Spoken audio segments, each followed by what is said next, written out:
Hello, health and fitness professionals. Great to be with you here today on episode 34 of the Integrative Health Coach Success Podcast, where the topic of the week is going into who your best clients are.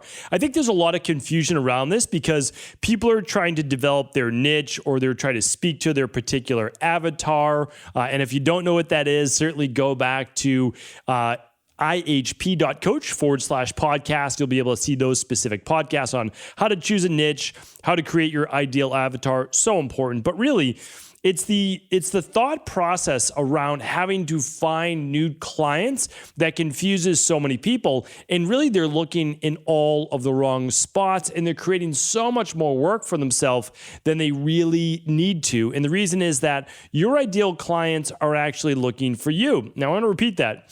Although you are looking for clients, your ideal client is actually looking for you as well. And that's because they have a very specific question.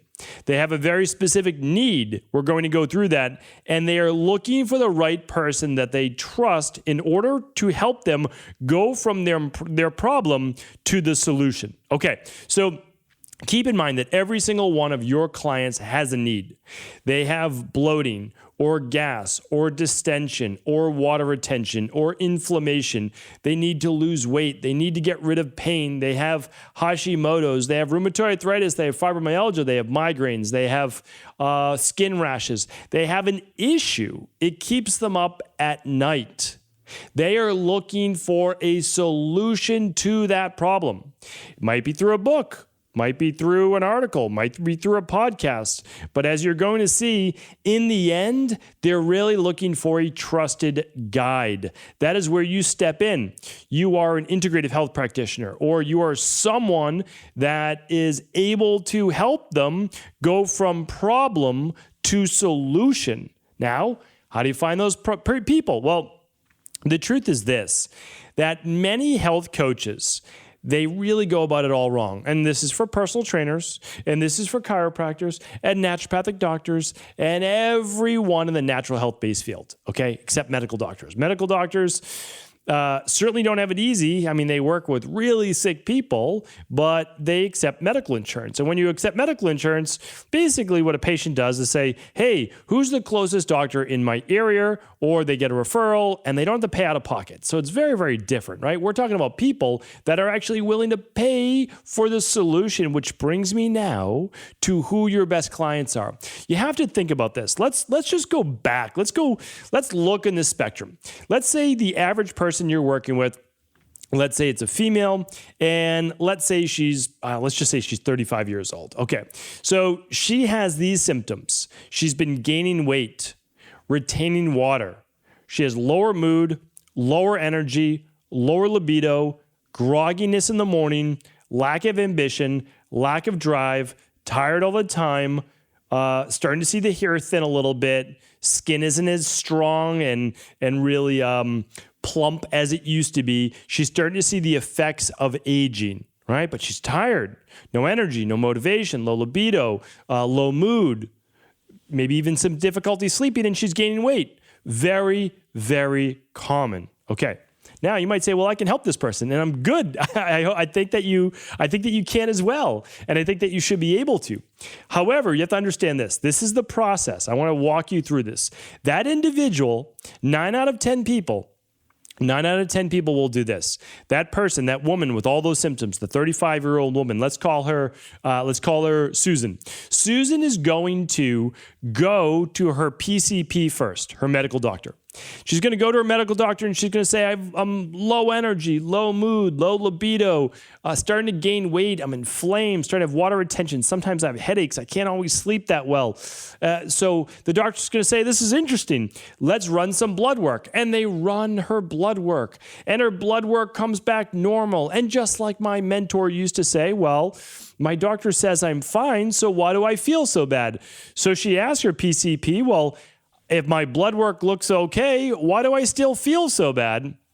And her PCP is going to say, I don't know, because they literally don't. It's not their fault. They were trained to look at blood work, and if something was out of range, they would be trained then to give them a pharmaceutical drug. Okay?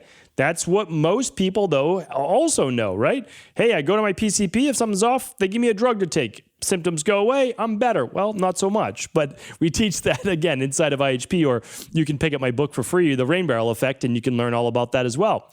But your PCP says, listen, I don't know why you feel that way. Why don't we send you to an endocrinologist, right? A hormone specialist, endocrinologist. Great. So she says, okay, let's go to the endocrinologist.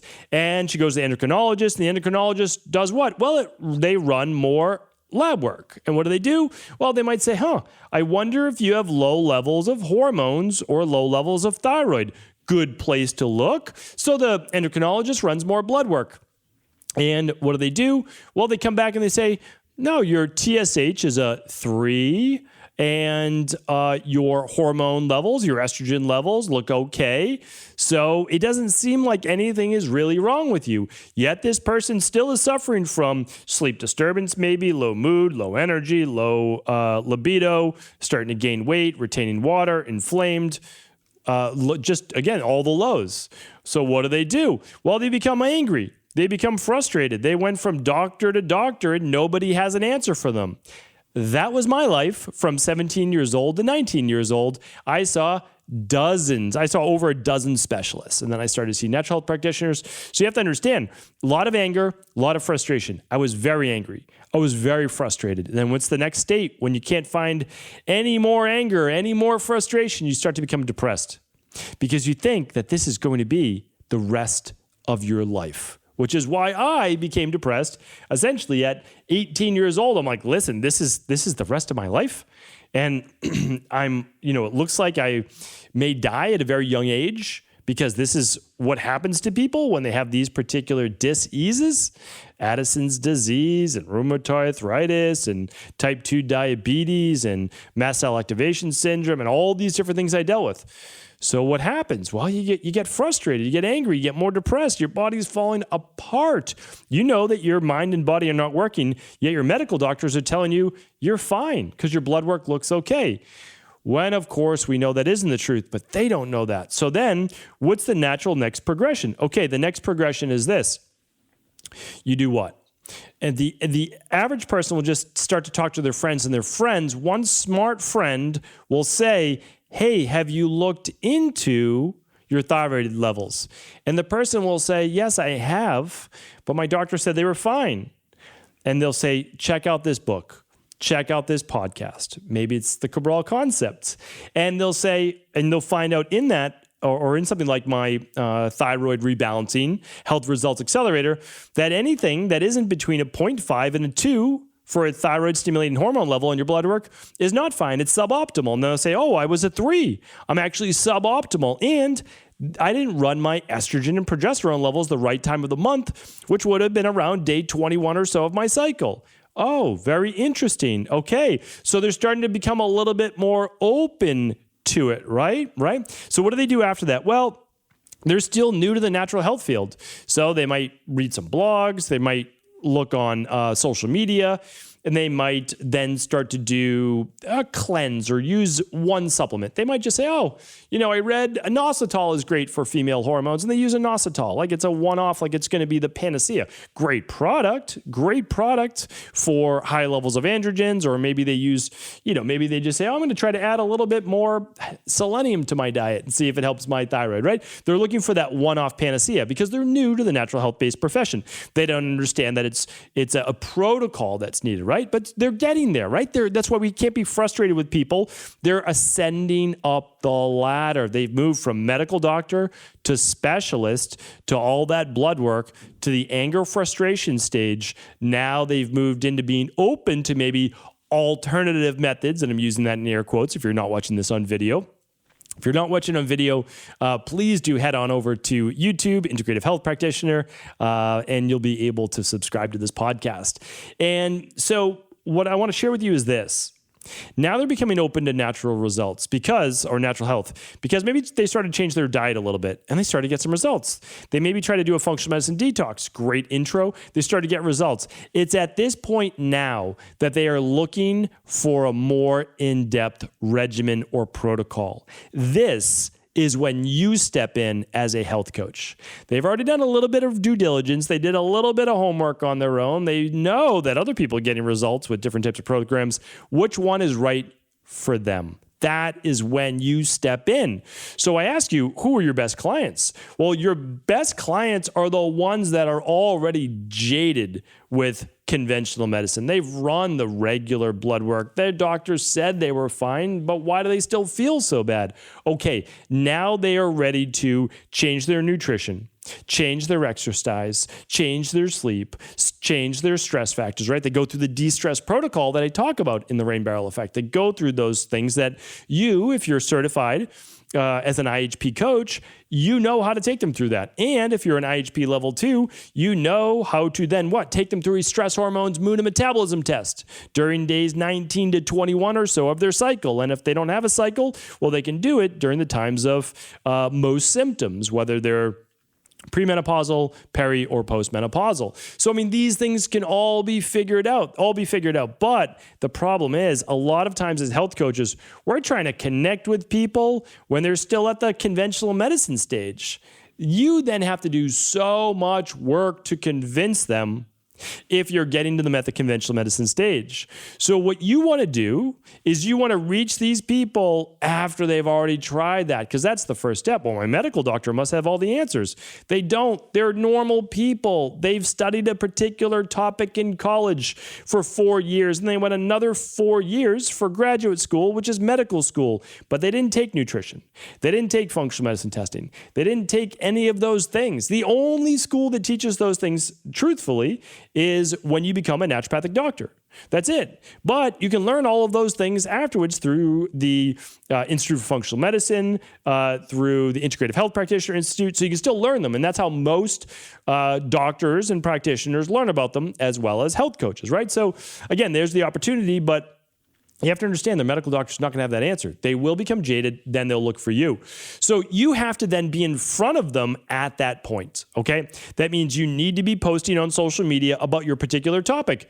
Maybe it's thyroid, maybe it's weight gain, maybe it's weight loss for women, maybe it's female hormones. Like, it could be anything, but you have to pick a particular niche. It could be men over 40, fitness for men over 40. It could be like any topic that you want, but you need to be in the space so that somebody knows about you, so that someone can refer you. So there are two best types of clients. One, they've already been through the conventional medicine route. They realize it's not going to work.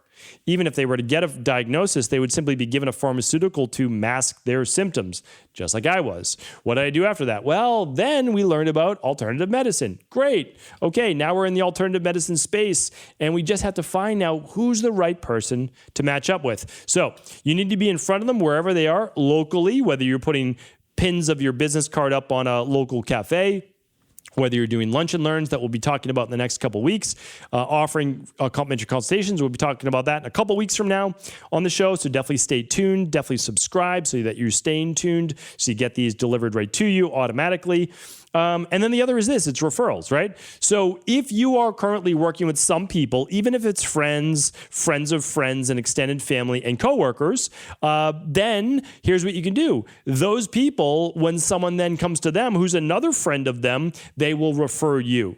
So what you want to do is constantly be in front of people. Social media is one avenue. Locally, talking with other business owners, putting your pins up, doing complimentary consultations, doing lunch and learns with corporations, small businesses in your area. Those are all others. And then, of course, asking your current friends, family, coworkers for referrals. You might even have joined a local network group in your area or an online networking group where you share different resources. But I'm telling you right now, if you are known for a particular thing, it's why you need to niche just a little bit, at least in the beginning. I work on gut health. I work on women's hormones. I work on men's hormones. I work on skin rashes. I work on like autoimmune issues, whatever it is. You can work with other people, but at least be known for something, right? If you're just known for natural health, it's okay, but you really need to stand out. Like, you need to stand out as like the person, right, for natural health. But it's so much better if you're known for something. Hey, that's the detox person. That's the female hormones person. That's the thyroid person. That's the gut person. Like, be known for something. Weight loss person, body transformation. That's our local personal trainer. Again, be known for something. So when those referrals come to a person, or that those people reach out to a friend of a friend, hey, they then know your name. They know what you're known for, and they can refer to you. Same with online.